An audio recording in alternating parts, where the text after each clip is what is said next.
अरे विद्यार्थियों, इससे पहले हमने सबसे पहले अपन ने इसकी डेफिनेशंस के बारे में बताया था, किस प्रकार से अपन जो किसी भी परिपथ को सोल्व करने से पहले वोल्टेज सोर्स क्या होता है ना, उसके अंदर प्रतिबाधा क्या होती है, प्रवेशिता क्या होती है, और उसके अंदर सर्किट को सोल्व करने के अंदर किरचॉफ का प्रथम नियम और द्वितीय नियम किस प्रकार से अपन काम में लेते हैं, इनके बारे में अपन ने डिस्कस किया था।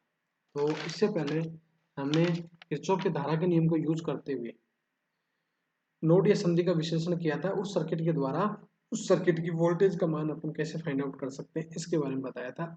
आज हम पास या लूप का विश्लेषण करेंगे। इसमें किरचॉफ के वोल्टता के नियम को अपन आधार मानकर उसको अपन अप्लाई करेंगे, और अप्लाई करने के बाद में इसमें इस सर्किट के अंदर धारा का मान प्राप्त करेंगे, है ना। तो इसके अंदर क्या करेंगे, वोल्टेज सोर्स तो अपन पता है कि वोल्टेज सोर्स ई है। इसमें Z1, Z2, Z3, Z4, Z5 ये 5 प्रतिबाधाएं अपन यूज करते हुए, और इसमें बहने वाली धारा I1, I2, I3 होगी। तो सबसे पहले ये जो बना, ये पहला लूप बना Z1 और Z3 और वोल्टेज सोर्स को जोड़ के जो बना वो वोल्टेज फर्स्ट लूप बना, जिसको मैंने रोमन संख्या फर्स्ट से शो किया है, और इसमें बहने वाली धारा I1 होगी। ठीक है।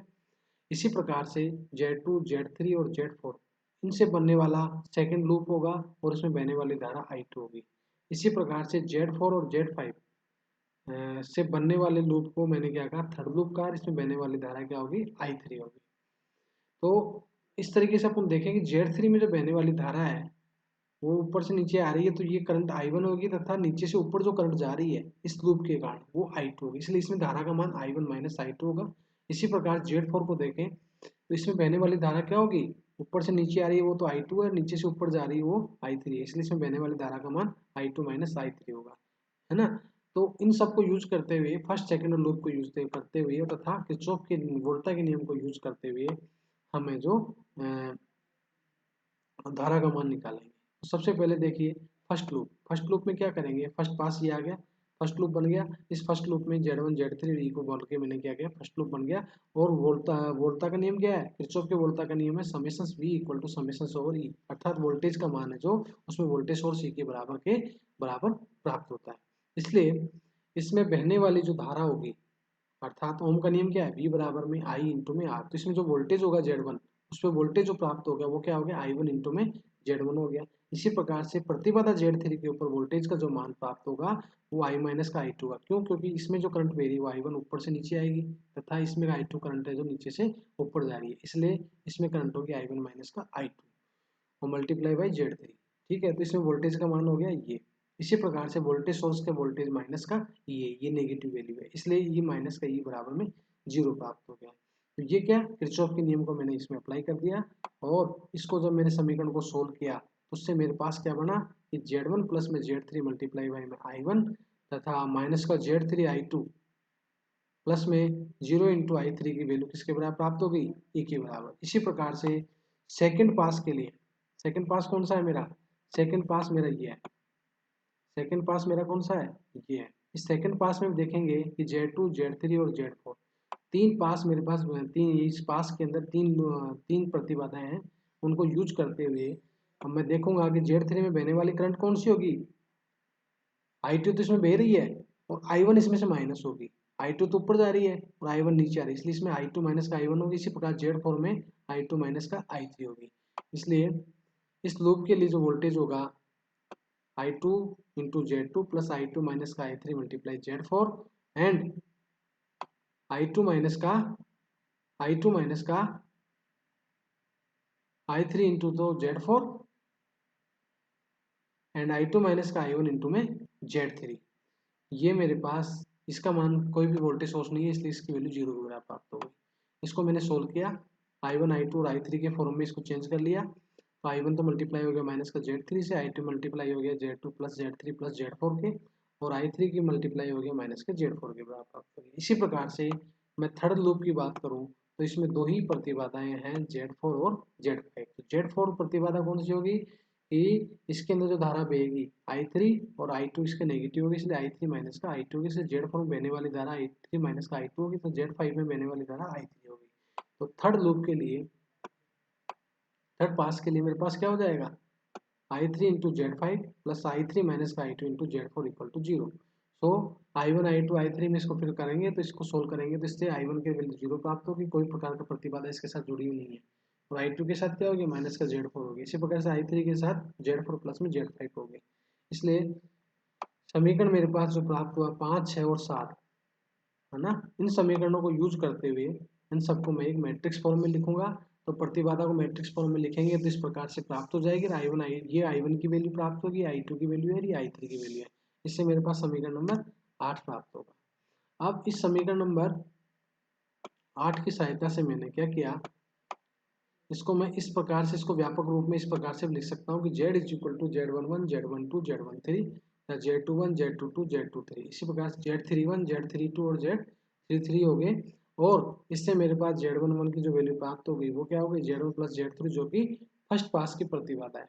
इसी प्रकार से Z22 जो होगी वो सेकंड पास की प्रतिबाधा होगी, जिसको मैं क्या कहूँगा, Z2 plus Z3 plus Z4 कहूँगा। इसी प्रकार से थर्ड पास की प्रतिबाधा जो होगी वो क्या कहलाएगी, Z4 प्लस में Z5। अब Z21 और Z12 की वैल्यू तो क्या आएगी, माइनस का Z3 आएगी, जो कि फर्स्ट पास और सेकंड पास के मध्य क्या है, अन्योन्य प्रतिबाधा है। इसी प्रकार से Z13 और Z31 की वैल्यू 0 के बराबर प्राप्त होगी, जो कि फर्स्ट और थर्ड पास के मध्य अन्योन्य प्रतिबाधा है। तथा Z23 और Z32 का मान है जो माइनस Z4 के बराबर प्राप्त होगा, जो कि सेकंड व थर्ड पास के मध्य अन्योन्य प्रतिबाधा है। इसलिए समीकरण 5, 6 और 7 से इनको सोल्व किया। सोल्व करने के बाद में मेरे पास E00 कोई भी किसी प्रकार प्रतिबाधा है जो मेरे पास वोल्टेज सोर्स है, फर्स्ट समीकरण से 5, 6, 7 को देखो तो E00 प्राप्त हो गया। Z11 Z12 और ये इसकी वैल्यू Z13 जो कि 0 है। इसी प्रकार से Z21 Z22 Z23 और Z31 Z32 और Z33 और इसकी वैल्यू ये यहाँ पे Z13 है। मल्टीप्लाई इंटू I1 I2 और I3। अब मैंने समीकरण 8 व 9 की सहायता से मैं इसको सोल्व करूं तो मैं इसको डेल जेड को इसको डेल जेड के रूप में भी लिख सकता हूं, जो कि किसके बराबर हो गया, वो इसके बराबर होगा, इस वैल्यू के बराबर प्राप्त होगा, जो कि समीकरण नंबर मेरे पास 11 प्राप्त हो गया। समीकरण नंबर क्या हो गया, समीकरण नंबर 11 प्राप्त हो गया। और इस समीकरण नंबर 11 को मैं इस फॉर्म में भी लिख सकता हूँ कि जो डेल वन की जो वैल्यू प्राप्त होगी, जेड मैट्रिक्स के प्रथम स्तंभ को ई मैट्रिक्स से प्रतिस्थापित करके उसका सारणिक मान क्या लिखेंगे, डेल वन। और सारणिक मान में अर्थात कहने का मतलब है इसका जो फर्स्ट पार्ट था उस फर्स्ट पार्ट को मैंने क्या कर दिया, वोल्टेज सोर्स के रूप में काम में ले लिया, और बाकी दूसरा जो पार्ट दोनों स्तंभ ऐसे कैसे रखेंगे। तो इस प्रकार से मेरे पास क्या आ जाएगा, डेल वन की वैल्यू E00 और सेकंड पार्ट में ये प्राप्त हो जाएगा। तो इस प्रकार से मेरे पास डेल वन आ जाएगा। और मैं डेल टू की वैल्यू निकालूंगा, जिससे मेरे पास करंट I2 की जो वैल्यू प्राप्त हो जाएगी, I1 की वैल्यू सॉरी I1 की जो वैल्यू प्राप्त होगी वो क्या प्राप्त होगी, डेल वन अपॉन में डेल जेड। डेल वन तो अभी निकाला जो है, और डेल जेड कौन सा है, जो Z11 Z12 Z13 Z21 Z22 Z23 and Z31 Z32 and Z33 होता है, वो समीकरण नंबर 13 अपने को फाइंड आउट होता है। इसी प्रकार से जिस प्रकार से मैंने I1 निकाला है उसी प्रकार से मैं I2 निकालूंगा, बस इसके अंदर क्या चेंज हो जाएगा, डेल वन की जगह डेल टू की वैल्यू चेंज हो जाएगी। और जब I3 निकालूंगा तो डेल वन की जगह मेरे पास डेल थ्री आ जाएगा। इस प्रकार से इसको एक व्यापक रूप के रूप में मैं करूं तो इसके व्यापक रूप में आ जाएगी कि I R is equal to क्या होता है, कि डेल आर अपॉन में डेल जेड। डेल जेड तो वो क्यों आ जाएगा, और जो भी आर की वैल्यू मैं निकालूंगा 1 2 3 जो भी निकालना चाहूँ वो उस फॉर्म में मैं निकाल सकता हूँ। इस प्रकार से मेरे पास I1 I2 और I3 की वैल्यू मैं फाइंड आउट कर सकता हूँ। तो कहने का मतलब है कि किरचॉफ के सेकंड नियम, वोल्टा के नियम से कोई भी परिपथ है उसकी मैं क्या निकाल सकता हूँ, धारा का मान मैं प्राप्त कर सकता हूँ। तो धारा के मान को प्राप्त करने के लिए मैंने को इसको एक पास के रूप में दिया, पास फर्स्ट और सेकंड रूप में लेने के बाद में उसके मल्टीप्लाई में मैंने किरचॉफ का नियम लगाया, किरचॉफ के वोल्टा के नियम लगाने के बाद में उसको मैंने क्या किया, ओम का नियम अप्लाई किया, V बराबर में आई आर, जो जितनी वोल्टेज थी उन सबको लेके I1 I2 I3 को मैंने एक मैट्रिक्स फॉर्म में लिया, और मैट्रिक्स फॉर्म में लेने के बाद में मेरे पास जो I1 I2 I3 थे वो एक सारणिक फॉर्म में लेने के बाद में मेरे पास I1 की जो वैल्यू प्राप्त हो गई वो तो del one upon del Z के रूप में प्राप्त होगी, तथा I2 की वैल्यू प्राप्त होगी वो डेल टू अपॉन में डेल जेड के रूप में प्राप्त होगी। इसी प्रकार से मैं I3 is equal to del Z upon में डेल थ्री अपॉन में डेल जेड प्राप्त होगी, जिससे व्यापक समीकरण डेल आर अपॉन में डेल जेड होगा। इसलिए इस चैप्टर के द्वारा हमने देखा कि किरचॉफ के नियम को, वोल्टा के नियम को यूज करते हुए हम किसी भी सर्किट की धारा का मान निकाल सकते हैं। और इससे पहले मैंने संधि जो सर्किट लिया था उस सर्किट के द्वारा नोड या संधि विश्लेषण लिया था, उसके अंदर किरचॉफ के धारा का नियम अप्लाई करते हैं। उस धारा के नियम के अप्लाई के द्वारा हम जो है जो किसी भी सर्किट की वोल्टता का मान निकाल सकते हैं।